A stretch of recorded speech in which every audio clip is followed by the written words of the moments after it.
Good morning students.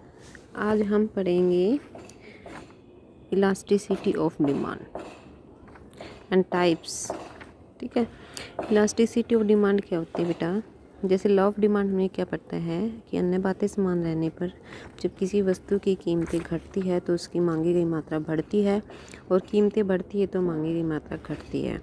तो law of demand हमें direction के बारे में बता रहा है कि बढ़ना है, अप डाउन। ठीक है, नेक्स्ट अब बात आती है elasticity of demand. Elasticity of demand हमें ये बताती है कि ये तुम्हें पहले से डिसाइड हो गया कि कीमत के बढ़ने से मांग कम होगी, पर कितनी कम होगी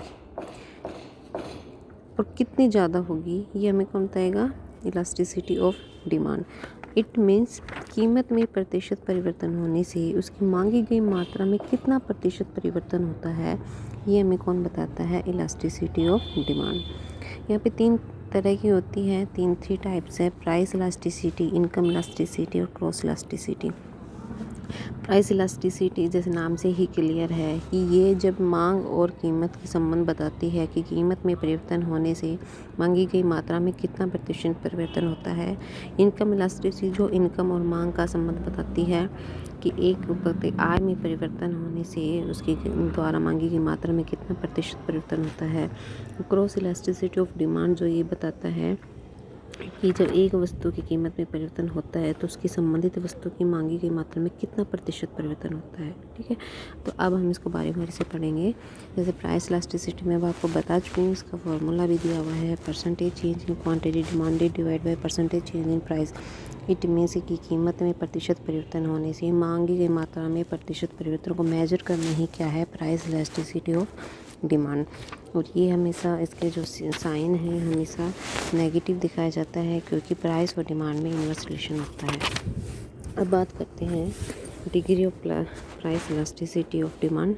degree of price elasticity of demand क्या कहते हैं? 5 टाइप्स की होती है। सबसे पहले perfect elasticity of demand. Perfect जैसे नाम से क्लियर है, पूर्णतः लोचीदार। इसका मतलब है कि कीमत में थोड़ा सा परिवर्तन होने पर मांगी गई मात्रा में बहुत ज़्यादा परिवर्तन हो जाना।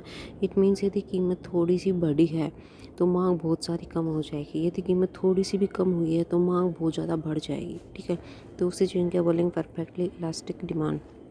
इसलिए डायग्राम से क्लियर हो रहा है, प्राइस दी हुई है, क्वांटिटी दी हुई है। यदि प्राइस पहले 4 है तो अब डिमांड क्या है? 10 है। बट प्राइस मान लो इसमें यहाँ पे अगर घट के 0 हो जाती है तो डिमांड है वो एकदम से बढ़ के, तो इसलिए इसको डिनोट करते हैं इलास्टिसिटी ऑफ डिमांड, ED होती है। और ये इसका जो है डिनोट करता है, ये इन्फिनिटी कहते हैं। ठीक है, इन्फिनिटी का मतलब बहुत ज़्यादा, अनंत। ठीक है, तो परफेक्ट इलास्टिक डिमांड कब होती है? जो कीमत में एक वस्तु कीमत में थोड़ा सा परिवर्तन होने पर मांगी गई मात्रा में बहुत ज़्यादा परिवर्तन होना। अब परिवर्तन किस डायरेक्शन में होगा ये हमें लॉ ऑफ डिमांड बताता है। जैसे कि मैं कहूँ कीमत थोड़ी सी घट गई तो कीमत घटने के कारण डिमांड क्या हो जाएगी? बढ़ जाएगी।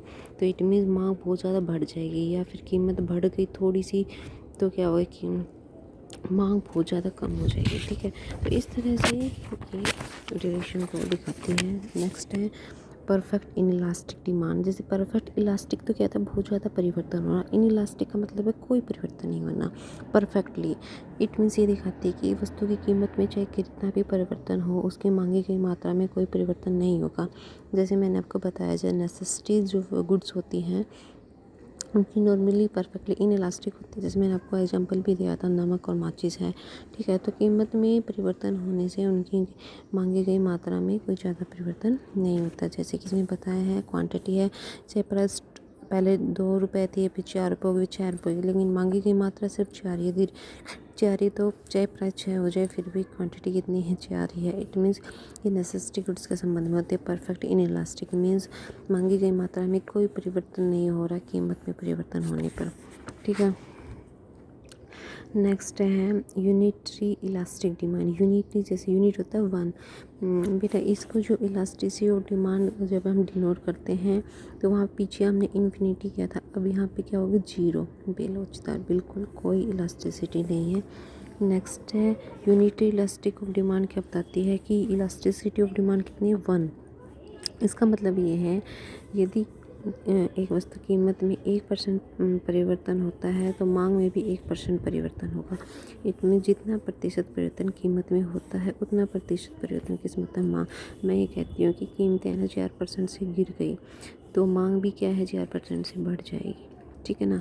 तो इतनी जितनी इनको हाइपरबोला भी बोलते हैं, रेक्टेंगुलर हाइपरबोला। इसको क्यों बोलते हैं? क्योंकि इसके जो कर्व बनता है इसके किसी भी पॉइंट से यदि आप एक्स एक्सिस और वाई एक्सिस पे जब ये लाइनें गिराते हो तो उन एक तरह से उनका जो एरिया होता है वो सभी रेक्टेंगल के बराबर होता है, इसलिए इनको बोलते हैं रेक्टेंगुलर हाइपरबोला। इस कर्व के नीचे जितने भी रेक्टेंगल बनाए जाएंगे उनका एरिया समान रहेगा, ठीक है। तो इसको बोलते हैं रेक्टेंगुलर हाइपरबोला। ये कब पॉसिबल होता है? जब यूनिटरी इलास्टिसिटी ऑफ डिमांड होती है।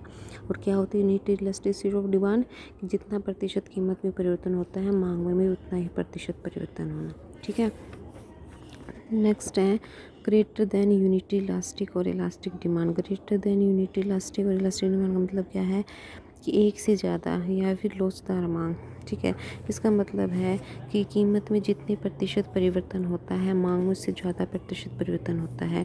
इसमें ग्रेटर देन 1 होती है, इसको इस तरह से डिनोट किया जाता है, ठीक है। जैसे कि आपको दिख रहा है कि पहले मान लो प्राइस यहाँ थी, अब प्राइस यहाँ होगी, इतना सा चेंज हुआ है, बट इस चेंज के कारण जो डिमांड है उसमें ज़्यादा चेंज हो गए, ठीक है।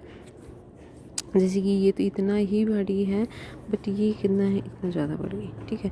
तो इस तरह की कीमत में थोड़ा सा परिवर्तन हो और मांग में उससे ज़्यादा परिवर्तन होता है तो उसे क्या कहते हैं? Greater elasticity of demand. Next है लेस देन यूनिटरी इलास्टिक और इन इलास्टिक डिमांड। इन में इकाई से कम लोचदार, उसमें ग्रेटर था, इसमें क्या हो जाएगा? कम हो जाएगा। ये कब होता है? कीमत में ज़्यादा परिवर्तन, कीमत में प्रतिशत परिवर्तन जितना होता है मांग उससे कम होता है। यहाँ पे ज़्यादा ग्रेटर देन 1 का होता है कीमत में जितना प्रतिशत परिवर्तन होता है मांग में उससे ज़्यादा होता है। इसमें कीमत में जितना प्रतिशत परिवर्तन होता है मांग में उससे कम होता है, ठीक है। जैसे आपको दिख रहा है कि प्राइस में इतना परिवर्तन हुआ है पर मांग में बहुत माइनर सा परिवर्तन हुआ है, ठीक है।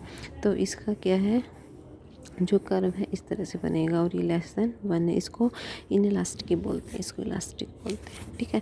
तो अब समझ में आई हाफ डिग्री हमने पढ़ी perfect elasticity, perfect inelasticity, unitary elastic, greater than unitary और लेस देन यूनिटरी, ठीक है। अब समझ में आ गया। इसको हम यदि एक ही डायग्राम से बनाना चाहें तो देखो इसमें बताया हुआ है जो परफेक्ट इलास्टिक है जैसे एक्स एक्सिस के पैरेलल होता है, परफेक्ट इनइलास्टिक होता है वो वाई एक्सिस के पैरेलल होता है, जो यूनिटरी होती है वो रेक्टेंगुलर हाइपरबोला होता है, ठीक है।